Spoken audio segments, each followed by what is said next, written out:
Ito ang Broad Streamcast Communicators, ang naiiba at kakaibang plataporma sa digital broadcast. Mula Luzon, Visayas, Mindanao hanggang sa iba't ibang dako ng mundo. Broad Streamcast Communicators, ang sandigan ng sambayanan mula sa walang labis at walang kulang na pagbabalita, paglilingkod, maglalahad ng mga mapagbuong komentaryo at usaping pambayan para sa kapakanan ng karamihan. Broad Streamcast Communicators, tuwirang maglilingkod ngayon hanggang sa susunod na henerasyon.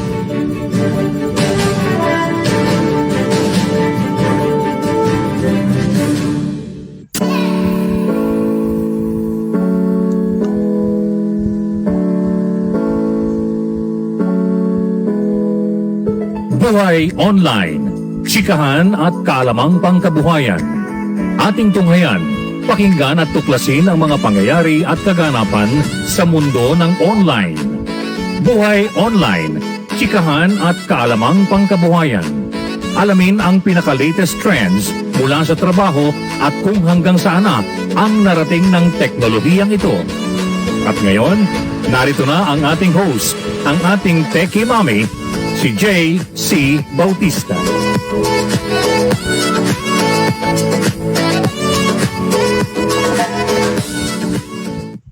Hello everyone! Happy Halloween! November 1 po ngayon, Monday.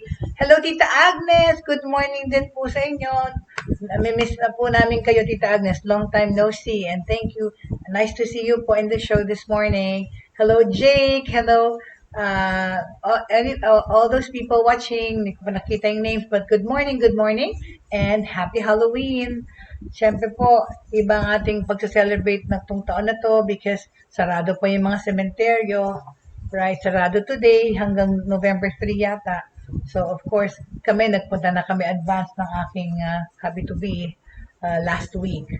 Last Wednesday, we already went, no? At nag-alay na po kami ng kandila at prayers sa aming mga dearly departed dito sa Pampanga.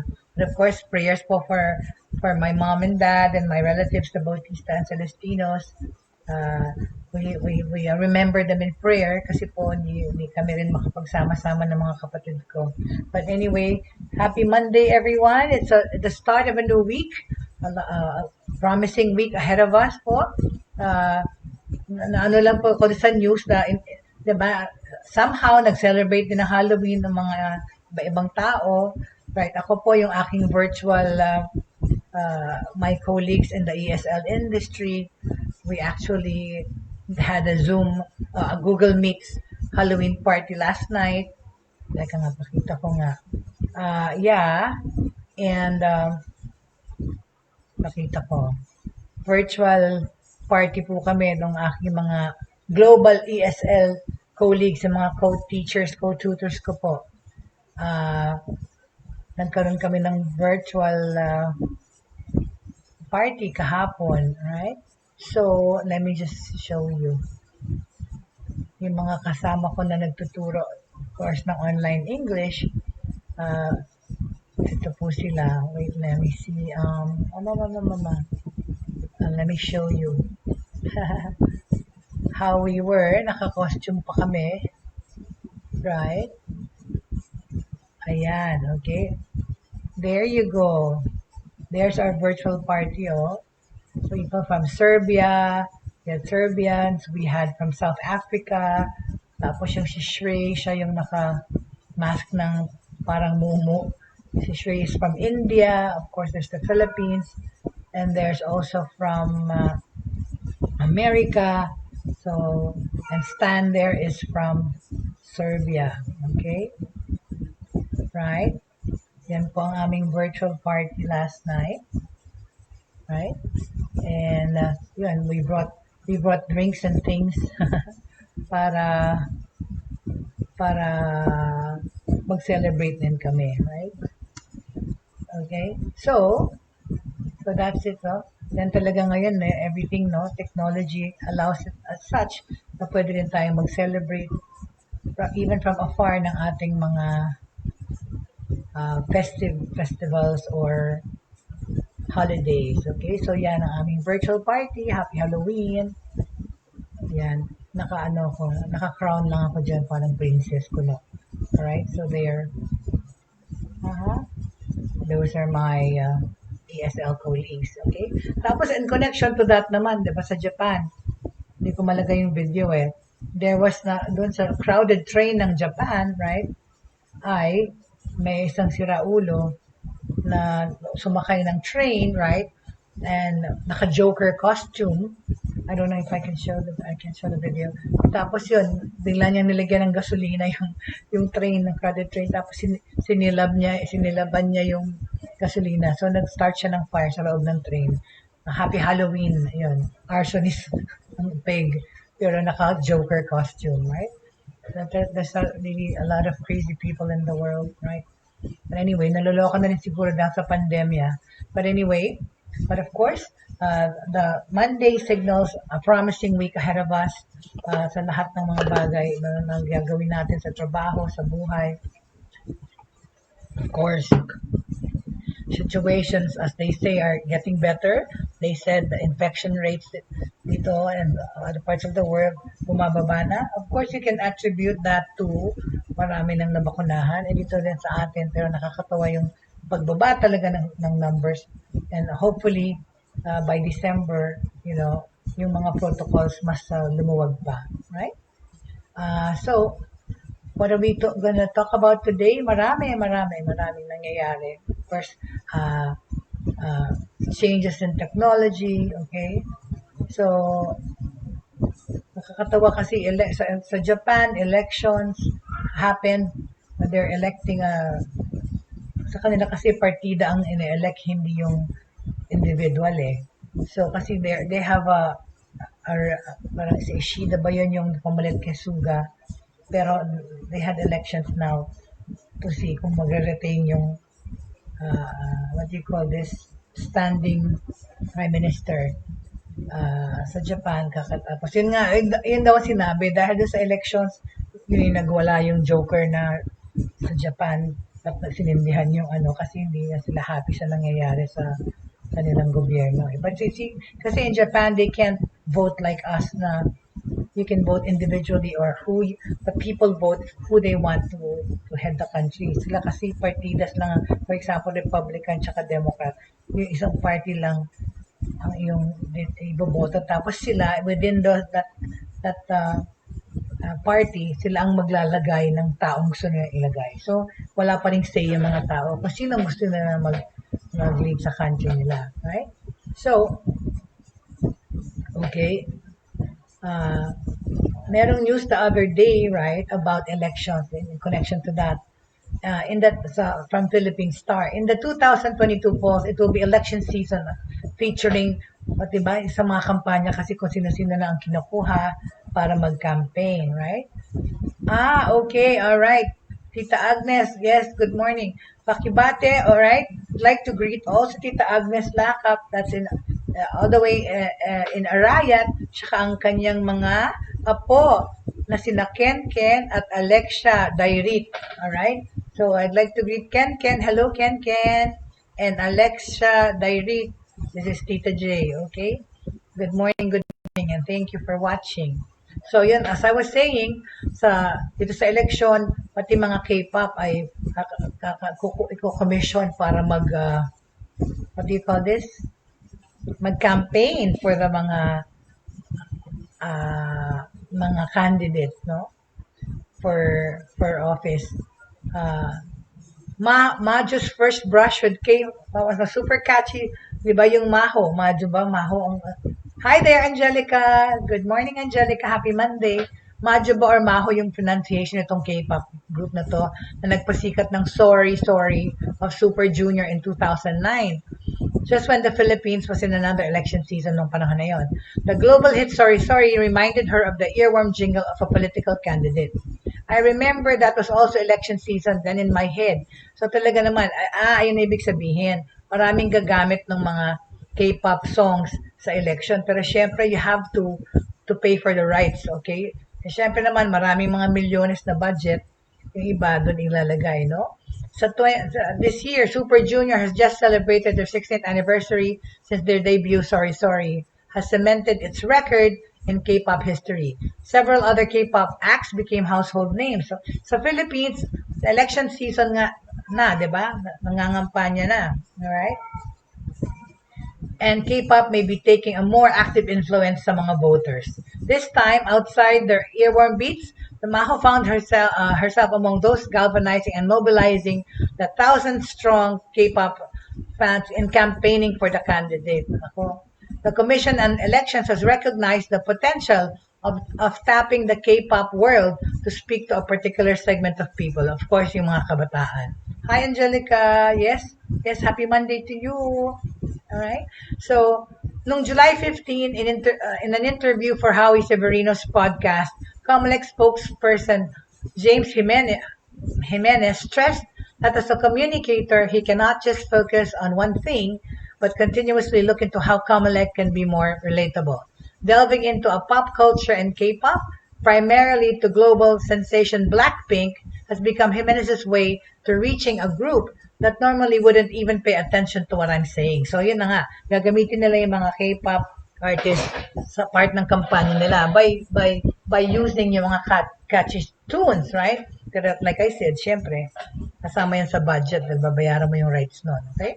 Jimenez found himself gravitating toward Blackpink, a four-piece girl group from hip-hop powerhouse YG Entertainment. They play against the type, as Jimenez described them. They're hot now. You see them everywhere. The Comelec spokesperson acknowledged that there is a slice of the population who may be swayed to register as voters, while another segment may have zero interest in signing up for the elections. By getting to know more about Blackpink, Jimenez said he was able to convert people from not caring to caring, from not planning to register to actually going out and taking the effort to register. Nakapag-register po kayo ba?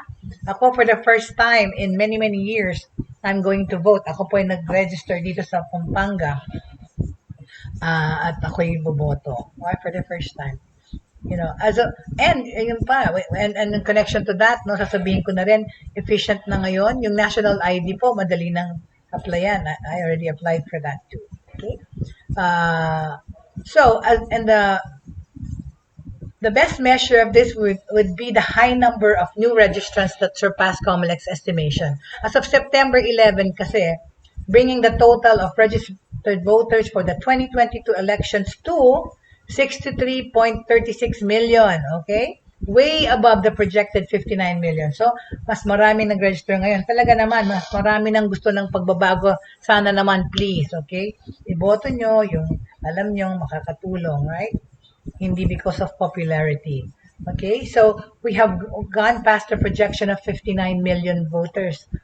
63.36 po ang nag-register. Data shared by Commissioner Rowena Guanzon also showed that by the end of September, the country gained 6.162 million new registered voters. Di ba in-extend natin yung voting hanggang September 30? On top of 100,000 others who reactivated their voter status. Ay, salamat naman. Jimenez also noted that at least 6 youth-led groups are encouraging their fellow young Filipinos to register, and these are people who, when we're not talking about voter registration, are actually sharing stories about K-pop idols. Hi there, Cynthia! Good morning, Cynthia. Happy Monday to you, Cynthia. Thank you for watching. Thank you for always supporting. Maraming salamat. Monday na naman. Okay, bagong pag-asa that this week will be a productive and safe week for all of us, di ba? Nag-enjoy po kayo ng weekend kahit na ang mga celebrations po ng Halloween ay na-curtail or nabawasan, pero yun like yung sa amin nga po, sa amin nga po, yung celebrate namin ng aking mga ESL colleagues, right? Yan si Tita Agnes ko, nakikipagkwento. Kamusta? Kamusta din daw? Kamusta rin kay Karen, na asawa ni Long, alright? Yes, Tita Agnes. Kamusta dyan sa lahat ng mga nasa Arayat na nanonood po sa atin ngayon? Yan po si Tita Agnes Lakap namin and with her family there. Si Karen, who is the wife of Long Dairit, her son. And again, binabati yung mga apo niya na sina Deden, At saka, ano na yun? Deden and who? Deden and Ken Ken. Ay, Ken Ken pala. Ken Ken at Alexia. Sorry. Okay, alright, alright. Alright. Hello, Cynthia. Thank you for coming. So, going back to the ano nga, yung paggamit ng mga K-pop sa pag-campaign, right? The group behind K-pop stands for Lenny. K-pop stands for Lenny is also calling on fellow fans to register and go out to vote. Imagine that. To encourage fans to sign up, they are giving away K-pop albums for those who will post a selka, the Korean slang for self-camera or selfie. Dapat mag-post sila ng selfie in pink with the registration slip and why they are registering to vote. Imagine yung campaign na yan. The K-pop stands for Lenny. Calling all carrots, tamins, tumis, and moods. Basta maraming mga for Lenny, okay? Para sumali dito sa album giveaway for new voter Selka Day. To those outside Stan Twitter, the group may just be calling out to random groups, but they were actually referring to fandoms of Group 17, Shiny, Taemin, Treasure, and Woods. Okay, in a Stan Twitter, fans find each other. Gaming and culture website Polygon under Vox Media in August 2018 makes Stan Twitter both accessible and inaccessible. Fandoms would speak the same language with their fellow fans, while non-fans may be left out of the loop. Okay? So, yan ang nangyayari ngayon sa election. Gagamitin itong mga K-pop para sa pagkampanya. Right? Okay? So, yan ang balita dyan tungkol sa K-pop at ang campaign 2022. Alright? Okay. So, now, let's naman focus on, okay, let's go and tackle yung tungkol sa education, alright, dito sa Pilipinas. Because of course, distance learning going on, pero may mga nagbukas na ng mga ibang eskwela. Pero, I want to talk about the parents this time and how we can look back at the previous year and going to the second year of online and distance learning education. Parents voice opinions on limited face-to-face classes, okay? This was news that came out in Manila Bulletin a few days ago. At alamin natin yung mga feelings ng mga magulang, okay? Ito ay isang article na ginawa ni Faith Argosino. After almost 2 years of online classes and modular learning, the Department of Education, o ang DepEd, has recently revealed that they have picked, okay, 90 public schools and that they are optimistic na malakas ang pag-asa nila that they will reach 100 schools required for the November 15 pilot run of limited face-to-face sessions. What? Diba? So, kasi meron kasing target na merong usap-usapan na by November 15, bubuksan ang mga face-to-face classes. Okay? Right? Nasa news yan for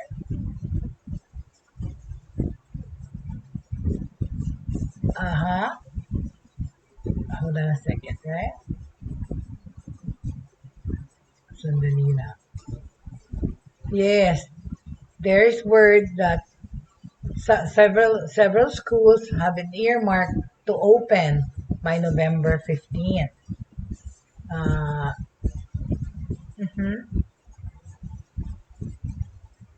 Hold on a second, please. Okay. Pero, ano ba to? Teka, nagdoble-doble yung aking... Hold on, sorry.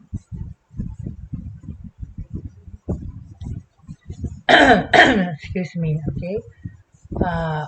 While the pilot test is limited to public schools lang sa ngayon, public schools pa lang ang baka buksan doon sa mga low-risk locations, the DepEd also said that pilot in-person learning sessions in Metro Manila is also possible.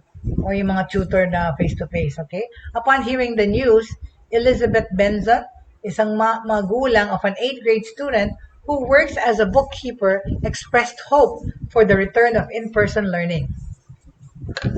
Okay, ito iba-ibang story, ano? Her son, Rainier, studies in a public school in Caloocan through blended learning of modular and online classes. Diba kasi nga talaga eh. Oo, sabi ni Elizabeth, oo, dapat mag face to face na kasi mahirap ngayon.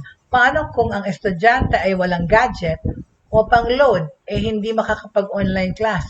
Mga teacher pa naman ni Rainier, napaka-stricto pag walang maipasa o kulang ang mga activities na ginawa doon sa module, okay? Bagsak, okay? Babagsak. So, translated, face-to-face class should be implemented because it's hard for students with no gadgets and load for internet access to attend online classes. Rainier's teachers are also strict and they give failing grades if no tasks or activities are submitted. Itong sinabi ni Benson in a phone interview with Manila Bulletin. Okay? Sinabi pa ni Benson na her son also prefers in-person classes. According to her, Rainier misses spending time with his friends in school. Talaga naman, lahat naman yan ang contention eh. Pag tinanong mo yung mga estudyante, anong namimiss nila? It's the physical, human interaction with their classmates and in the university or in high school or elementary. Also hoping for person-to-person classes is ninth grade student Iya Therese Parpan. She said face-to-face classes help students understand each lesson more effectively. Totoo naman kasi, nakakapag-network kayo, nakakapag-confer kayo with each other, diba? Pag may group work, or even if may meron mga problems na hindi niya maintindihan, nagtatanungan kayo, right? Yun ang nami-miss kasi, well, may mga group chat din, pero ang hirap kasi din ng group chat eh. Ang hirap din ng tinatype. Kasi talaga, aminin nyo, there's a difference between typing text and actually saying it because you cannot hear the tone of the voice, right? And intonation sometimes helps in communication eh, 'di ba? Kung ano yung tono ng boses, hindi mo naririnig sa text, 'di ba? So itong si Teresa Parpan, she said, nami-miss nga niya yung tawag doon, magdi-discuss with other classmates. Nung face-to-face class po, we had the chance to study each lesson for a week, which made it easier for us to understand almost everything. But when online classes came, cramming po, nangingibabaw and umaasa kami sa YouTube when it comes to lessons na hindi namin naintindihan. Okay, translated. During in-person classes, we had the chance to study each lesson for a week, which made it easier for us to understand almost everything. But when online classes came, all we did was cram and rely on YouTube videos to teach us lessons we don't understand. Itong sinabi ni Therese Parpam in a phone interview also. Okay? So, yun namang natutuwa sa online classes, di ba? Not all agree to face-to-face classes yet. One of them, okay, si Lot Talusan, mother of 3 kids, all right, said that she prefers online classes because of COVID-19, all right? Natatakot si papasukin yung anak nila. And she observed that her second child, Krista, who is in the 7th grade, and her youngest daughter, Gwen, in the 5th grade, who are both introverts, have excelled more in online classes. Ayun na nga, yung case to case yan eh. Yung mga mahihiyaing estudyante, nakakapag-participate sila better because online, hindi sila nakikita, right? Pero I think mas marami naman yung affected ng pag hindi face-to-face eh. Okay? Like itong aking picture dito, this is a teacher conducting online classes, alright? This is a teacher conducting online classes. Ayan. Yan ang itsura ng monitor ng isang guro na nagtuturo online. Okay? This is how they look. See? Yan na, yan. Yan, parang nag-zoom tsaka Google Meet. Right? The teacher is there and those are her students. Okay? Okay, so yeah, meron namang gusto yon na online classes because nga they're thinking about the safety of their children. Pero yung psychological tsaka mental makeup ng bata na apektuhan from studying at home. Siguro the younger kids hindi, pero the older ones, right? The teenagers and onto the college students, apektado masyado. Krista and Gwen, sabi nitong si Mommy Lot, Krista and Gwen excelled more in online classes because sandali lang ha. Nagloloko tong aking. Eto na naman. Because nga dati introvert sila, right? Ngayon, hindi sila nahihiya mag-participate, right? Krista and Gwen excelled more in online class because they are both introverts. My husband and I don't approve of face-to-face classes due to the many cases of COVID-19 and the kids are not yet vaccinated. Oh, ayan ang ibig niya sabihin. So, yung mga anak daw niya, di pa nabakunahan, so ayaw na muna niyang pumasok ng face-to-face. Yes? Thank you so much, Cynthia, for sharing on Facebook. Thank you, thank you. Tapos ito namang 8th grade student na si Janelle Mendiola also prefers modular and online learning. So sa kanya, hybrid learning. Ang tawag dyan ngayon sa hybrid learning is, ito pala, distance learning and different, hybrid learning is iba-iba. Ang hybrid learning is going to be a mixture of sa eskwela, face-to-face, tsaka sa bahay. Ayun ang hybrid learning pala, which is what we might see in the future. Ito na ang sinabi ni Janelle Mendola. She said her parents are still worried about the risk of COVID-19. So, she prefers modular and online learning. So, sa kanya, okay yung distance learning.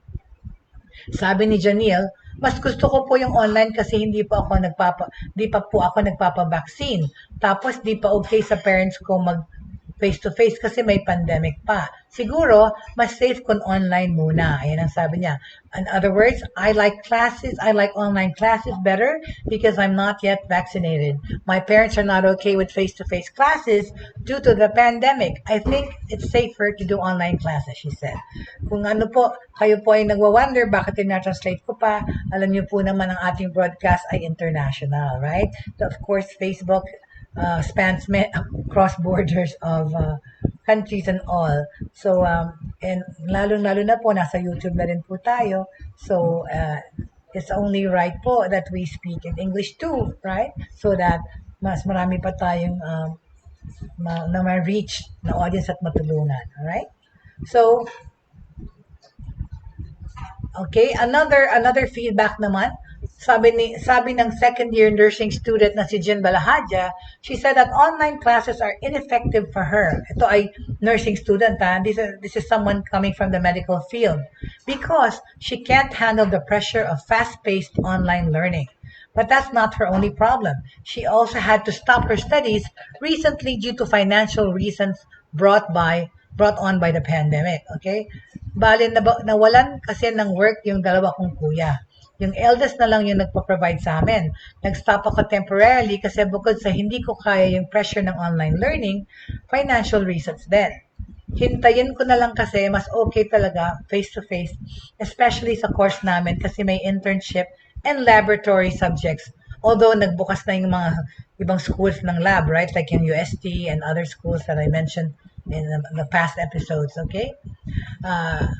Sabi niya, antayin na lang daw niya magbukas para yung laboratory subjects na mas effective gawin in person. Totoo naman. Hindi ka naman pwede mag-simulate ng lab or pagda-dissect or ng animals or ng bodies sa bahay mo, no?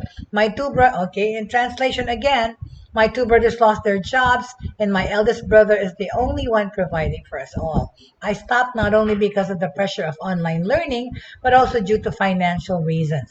I will just wait for face-to-face classes to return. That's better in our course, which is medicine, since we have internship and laboratory subjects. Okay? On a lighter note naman, si Daryl Del Castillo, a model who's graduating communication arts soon, shared that she prefers face-to-face classes without the COVID-19 risk. If I have to choose between face-to-face or online learning, my decision is 50-50. Ayan yung hybrid learning. Because there are still risks in face-to-face classes. I prefer the experience of in-person classes though. According to the report from Manila Bulletin, Education Secretary Leonor Briones, she said that the pilot test of limited face-to-face classes remains voluntary and that the safety of students is still their priority. Okay? The report also said that out of the 90 public schools identified, okay, itong 19 schools na by November 15 ay baka magbukas, okay, ng face-to-face, okay, 14 schools are in Caraga, 10 each in regions 1, 2, and 8, 8 each in regions 7, 9, and 11, 6 in region 10, 5 in regions 4A and 7. Okay. Aside from the public schools, Briones also said that the DepEd is also working on finding 20 private schools. Ayan 20 private schools that will be part of the pilot, which will begin on November 22. Sana kasama na yung Ateneo. Sana naman please maawa kayo, no? Na sa mahal ng tuition tapos hindi naman na-motivate yung mga mag-aaral. Please lang. Sana kasama yung Ateneo sa pagbukas ng November 15. Lord, please, okay? Meanwhile, the Commission on Higher Education, or ang CHED, also released a statement last October 22 that universities, colleges, and institutions are not required to offer limited face-to-face classes. Oo, wag silang ma-pressure, no? Wag daw silang ma-pressure naman na magbukas ng klase, alright?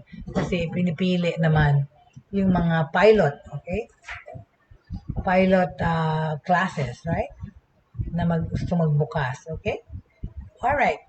So, sa tulong naman sa teknolohiya, okay, let me see, ano ba itong mga topics ko dito? Ayan, yung China, sa gaming to, sa China kasi, malaking bagay yung gaming din, tsaka sila nagde-develop ng mga games. But then, Fortnite is a very popular game in China, and look, siguro part ito nung sa pag-aaway ng China sa Amerika. Diba?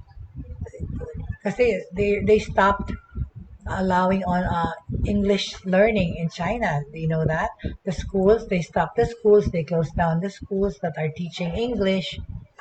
Diba? Itong war, itong silent war, hindi na nga silent virtual war na between China and America. Okay? So, Fortnite China is shutting its servers by November 15. Ayan yung nasa ulo ko. Ayan, okay?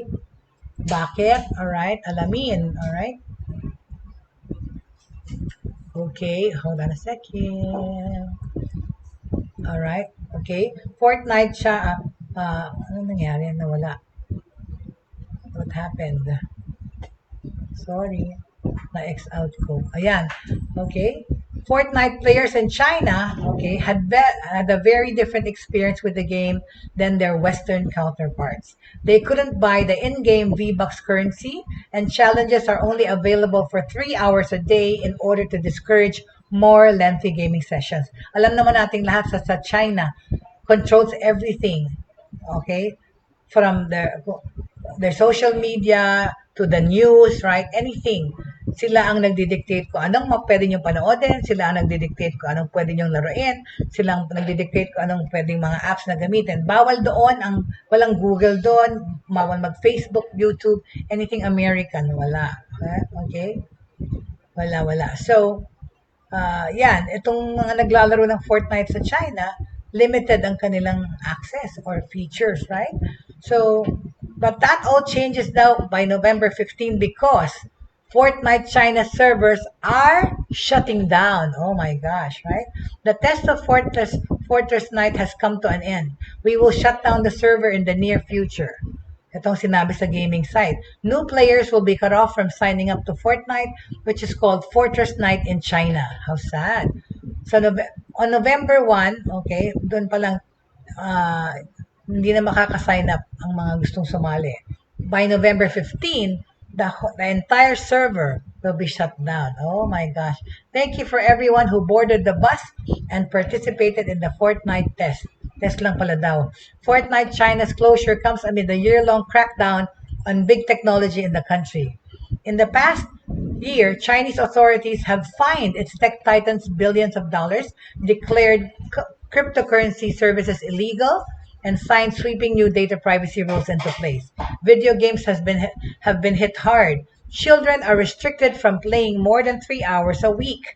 Okay? Sa China, 3 hours a week lang allowed maglaro ang mga bata, with state media calling video games spiritual opium. Totoo naman yun to a certain extent, addictive talaga, addicting ang pagbe-video games, right? The reasons for the game's Chinese version being scrapped are unclear. Epic Games has been contacted for comment but did not immediately respond. Fortnite launched in China in 2018 in partnership between developer Epic Games and Chinese tech giant Tencent. Even before the crackdown, Epic had significantly to significantly alter Fortnite in order for it to be available to Chinese gamers. Following Chinese cultural norms, for instance, all skulls had to be removed from the game. Bawal ang bungo. Siguro malas yun sa Chinese, right? So, kailangan i-alter nila yung game. There are also a major change to the gameplay in the standard version. It's last person standing wins. In China, all surviving players win after 20 minutes. Perhaps more conspicuous is the message players get if they play for more than 180 minutes in a day. Meron silang lumalabas na violator message. You have been playing for 3 hours. Expiration rate has dropped 50%. Challenges disabled for your health. Please take a rest immediately. Please also arrange your studies and learning time. Diba? Nakakatawa. Sinasabi nila yon na kailangan bumalik na kayo sa pag-aaral, huwag na kayo mag-video game. Maganda naman yun eh. Dapat lahat ng video games may ganong violator. Sa tingin nyo, right? Okay. So there, that's what it is regarding gaming. Okay? Okay? Yung mga best Android apps of 2021, bukas ko na lang yung sasabihin. Marami kasi eh. Okay? Ngayon naman, balik naman tayo ulit. Okay? Sa Facebook's, yung issue ng Facebook na yan, na talagang araw-araw, still pa rin, patuloy na nagte-trend. Alright? Hay nako, di ba? Hindi tumitigil ang issue ng Facebook. Alright? Ito yon. Alright? Ito ko na lang lagay. Alright?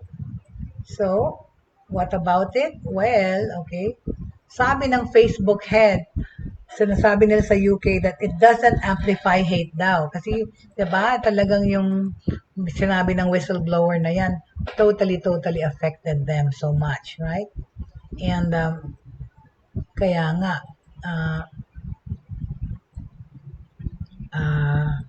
sandali. Tanggalin ko na pala itong si teacher. Right? It's really affected talaga how people deem Facebook. At the same time, yung nga pagpalit ng pangalan, issues, blah, blah, blah. Sabi ng Facebook, hindi daw sila nag-amplify ng hate. Hindi daw sila nag-promote ng hate sa Facebook. Okay? Kasi nga, di ba, yung mga sites, nagdagdag na sila ng mga empleyado, lalo sa Europe, para mag-censor ng mga posts. Alright? Alright? From London, Facebook incorporates its algorithm denote rather than promote polarizing content. Its global head of safety told British lawmakers last Thursday, adding that the U.S. company would welcome effective government regulations. Hello there, Joey Ortiz. Good morning, Sir Joey. Maraming salamat po sa inyong pagdalaw sa ating programa this morning. Thank you po for your support. Happy Halloween po, or Happy Todos los Santos dito sa Pilipinas, or All Souls Day at All Saints Day, alright? So, governments in Europe and the United States are grappling with regulating social media platforms to reduce the spread of harmful content, particularly para sa mga kabataan. Kasi 'di ba, although ang Facebook ay mas matatanda na yung mga ngayon na gumagamit, kasi pati nga yung mga senior citizens nagsa-Facebook na dahil lalo na itong pandemic. Pero yun nga, yung mga sa Instagram, right, WhatsApp, yan ang sinasabi. Pati may Facebook pa rin, of course, meron pa rin mga kabataan. Kasi yung lumalabas sa Facebook talaga nakaka-affect sa kanilang emotional at mental health. So, sinasabi ng Europe and United States that they are now regulating social media platforms to reduce the spread of harmful content, particularly nga sa mga kabataan. Britain is leading the charge by bringing forward laws that could fine social media companies up to 10% of their turnover if they fail to remove or limit the spread of illegal content. I think that's rightfully so, right? Limpak-limpak naman ang ina-earn itong sila Mark Zuckerberg or whoever nag-develop ng Instagram, whatever. Dapat lang na i-fine sila kung hindi nila magawa yan, right? Secondary legislation that would make company directors liable could be proposed if the measures do not work. Talaga, yung mga direktor ng mga kumpanya na ito or head. Facebook whistleblower Frances Hogan told the same committee of lawmakers on Monday that Facebook's algorithms pushed extreme and divisive content to users. Facebook's Antigone Davis denied the charge. I don't agree that we are amplifying hate, sabi ni Davis. She told the committee on Thursday, I think we try to take in signals to ensure that we demote content that is divisive, for example, or polarizing. She said she could not guarantee a user would not be recommended hateful content, but Facebook was using AI to reduce its prevalence to 0.05%. Dahil totoo naman, no? Para mo maano yung billion subscribers na ng Facebook, whatever, dapat mag-hire ka pa ng mas maraming tao. Pero yun na nga, ginagamitan na ng AI, hindi na tao, para ma-detect yung mga divisive or harmful content. We have zero interest in amplifying hate on our platform and creating a bad experience for people. They won't come back, sabi niya. Our advertisers won't let it happen either. Sabi nga naman, it doesn't make sense. Bakit ka naman nga mag-harbor ng harmful content? Kaso, ayun nga yung sinasabi ni Francis Hogan, paano kung yung advertiser mo, ayun nga, ay may biases, diba? Pera-pera lang daw yan. For profit daw, hindi mo masyadong iniisip yung kapakanan ng mga members mo. Right? Well, okay, David said sa Facebook, when they announced Thursday it would rebrand Meta, wanted regulators to contribute to making social media platforms safer. For example, in researching kung nga rin na eating disorders or body image, this is in connection to the fact na yun nga, yung Instagram naapektuhan mentally or psychologically daw, mostly yung mga young girls because of body shaming or yung mga pagpa-post na mga napakagaganda or sexy lang na mga pictures sa Instagram na discourage naman daw yung mga yung feeling nila wala silang itsura or they're not pretty or not beautiful. It creates like a mental effect and psychological effect on those young ladies, young women, okay? That you're not slim, sexy. Many of these are societal issues and you would like a regulator to play a role, sabi ito ni Davis. Adding Facebook would welcome a regulator with proportionate and effective enforcement powers. I think criminal liability for directors is a pretty serious step and I'm not sure we need to take action on this, okay?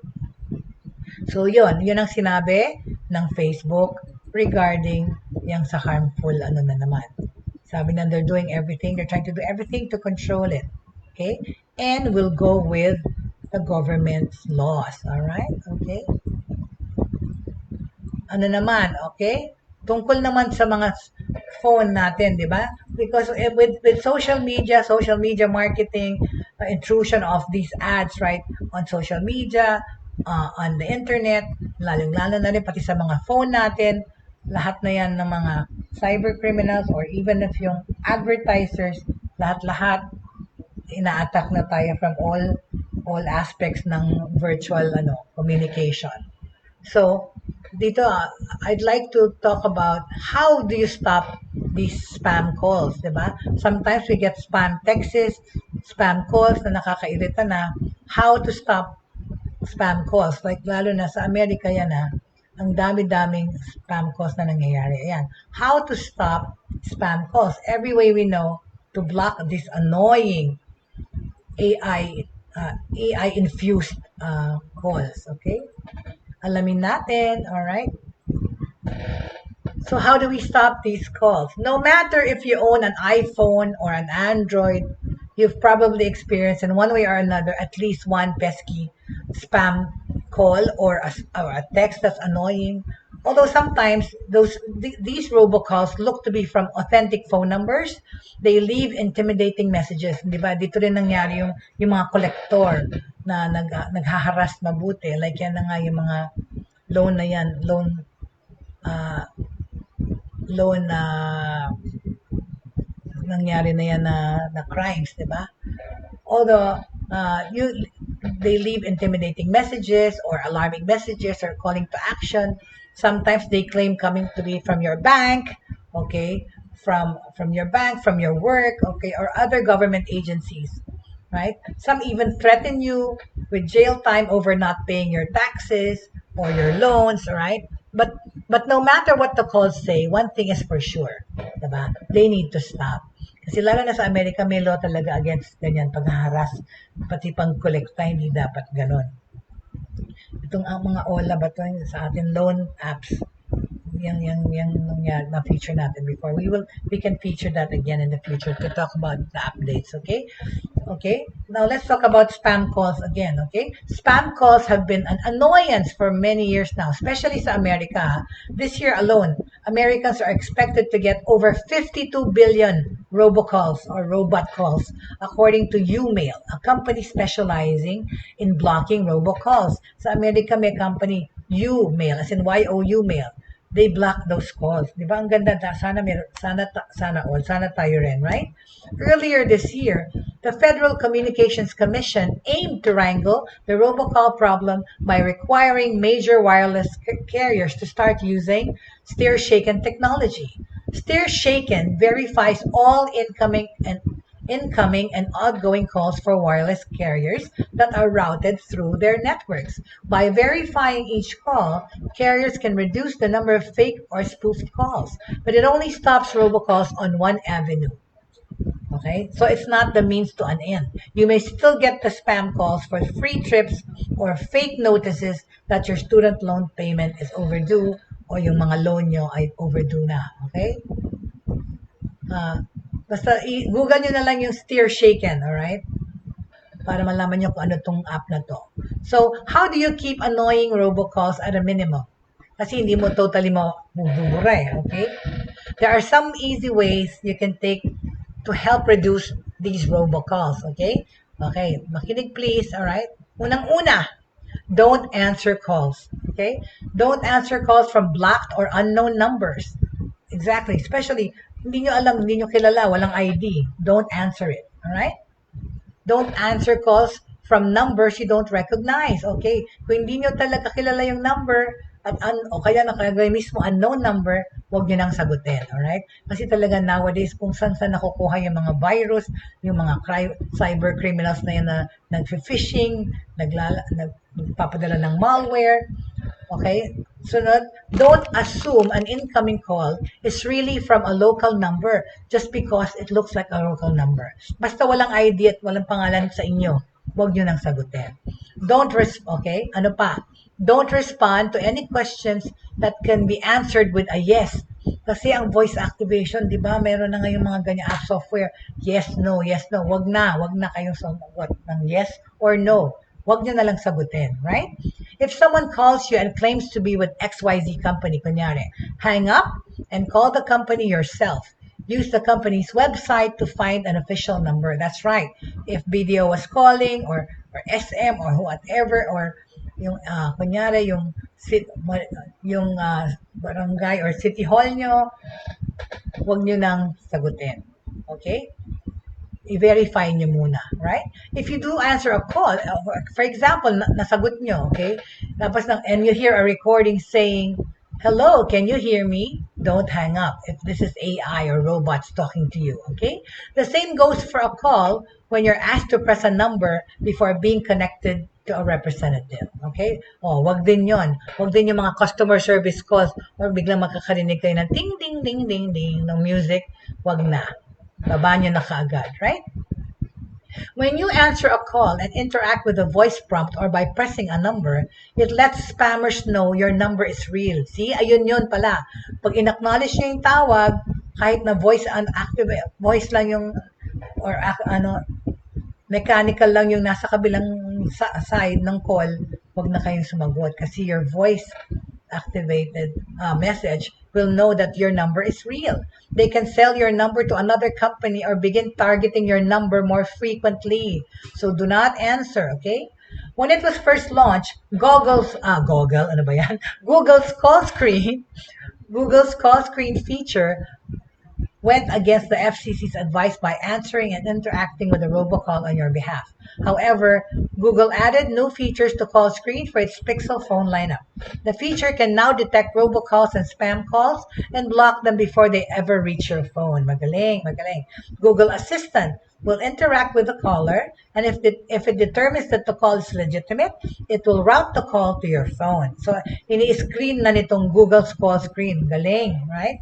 Pero yun na nga, inagawan na naman ng trabaho yung mga ibang kumpanya nitong Google call screen. Ang Apple naman, Apple's iPhone has an option called Silence Unknown Callers, which adds the option to route calls from numbers not found in your contacts, okay? So, ayun, tandaan nyo, yung Apple, meron siyang Silence Unknown Callers feature, okay? So, it has the option to route calls from numbers not found in your contacts, mail or messages straight to voicemail. Any legitimate callers can leave a message, but that's the rub, okay? We often receive important calls from numbers we don't store on our phones, like a doctor's office or a repairman. So you could miss important calls this way. Kasi nga, hindi naman natin sinasave lahat ng ating nakakausap. But if all else fails and you're desperate to stop robocalls, this is a valid option, okay? If you find yourself receiving a lot of spam text messages, you can forward the message to, sa America, meron silang number na forward na, 7726, which spells spam. I don't know lang kung ang Smart at Globe meron na rin ganyan feature, no? Na pwede nyo i-forward yung message sa certain number. Meron na ba? I mean, I'm not sure, okay? So it won't stop the number from texting you right away, but it will allow your carrier to look into where it came from and put an end to it. Di ba? Magaling. So, check with your wireless carrier, with your provider, okay? Kung ano-anong app meron sila to protect the user, alright? Okay? Because sa Amerika, maraming iba, okay? So, yung Smart and Globe, alamin natin kung meron ng ganyang feature para maprotektahan. Ano pa? Use a third-party app to limit the number of robocalls you get. If you're, excuse me, sorry. If your provider doesn't offer an app or service to cut back these robocalls or does pero expensive siya, there are plenty of third-party apps available, okay? You want to find an app that works on your device that offers automatic call blocking and spam alerts for suspicious calls and make it easy to report a number if a call slips through. Meron na ngayong mga ganyang app. Maghanap kayo online. Okay? Isa sa mga yan is called Jaye. Hiya. Jaye. It's like a slang thing saying hello there. Jaye. It is a free app. Okay? Ito, free to. Okay? This is used on both Android and iOS for some time now, okay, with success. So it's from the same company that powers AT&T's Call Protect Apps America, as well as Samsung's built-in call block and spam protection service. Samsung Galaxy owners can enable the built-in service in the phone app under, okay, so yung mga may Samsung Galaxy dyan, pwedeng yung itong blocker na to. Go under settings, then go to caller ID and spam protection setup. Diba? Tapos, and it's easy. It offers an easy way to report a number. So, sa mga Samsung, okay, meron na kayong built-in app ng number blocker. Okay? Pero kung wala, gamitin nyo yung Jaye. Free app ito. Okay? Meron pang Nomorobo. Okay? At sa Verizon to, sa America to. So, it doesn't apply to us. Okay? Pero yun, maghanap kayo ng app. Okay? Para makatulong. Right? None of the solutions are perfect, but they supplement the carrier's integration of technology now required to check for caller ID spoofing. So right now, what you have to do, okay, is to keep the number of robocalls you receive to a minimum. Between being careful and not answering at all unknown numbers, okay, yan ang pwede niyong magawa. Kumuha nito mga app na to, right? It can reduce the number of these unwanted calls, okay? In summary, carriers have started using stir-shaken technology to verify callers, which should cut down the number of calls you will receive. For those with an iPhone, learn where the setting is to block unknown callers, but remember, using it could mean you will miss calls from doctors' offices and the like. And for those with the Pixel phone, Google's call screen texture will surely help. And then sa Samsung yung built-in, okay? Oh my goodness, right? Napaka-bilis ng oras. Ang dami ko pang gustong pag-usapan, pati sa travel industry, okay? But then, of course, time flies when you're having fun, okay? At least napag-usapan natin online education, okay? The latest technology, or may even touched upon the elections, right? I hope nakatulong ang ating mga pinag-usapan ngayon dito. But thank you so much for our friends who are here today and joined us for the show on a Monday morning. And a nice Monday. It's a nice day outside. It's sunny, but the air is pretty cool. And maraming salamat po for joining me today. Tomorrow we will have more updates on technology, the latest technologies, of course, and of course talk about the pandemic situation and what's improving in our lives today using technology. Thank you very much for joining me. And of course, please, for those who missed past episodes, we are on YouTube. Broad Streamcast Communicators has a YouTube channel where all of our shows are there, okay? Pwede niyong balikan at panoorin yung mga na-miss nyo na episodes or meron kayong mga issues na gustong alalahanin ulit yung mga information about. So, dun po tayo sa YouTube. Please like and subscribe. Thank you so much. And of course, I wish you all a nice lunch today and a nice rest of the day. And bukas po tayo magkita muli at 11 o'clock, right? Thank you so much for joining me. And of course, always have faith, hope, and love in your hearts. Okay? At huwag kakalimutan na huwag mawala yan sa ating buhay. Thank you very much and have a good day.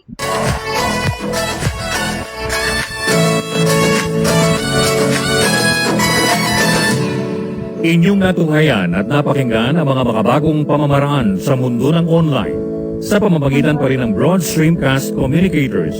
Hanggang sa muli, maraming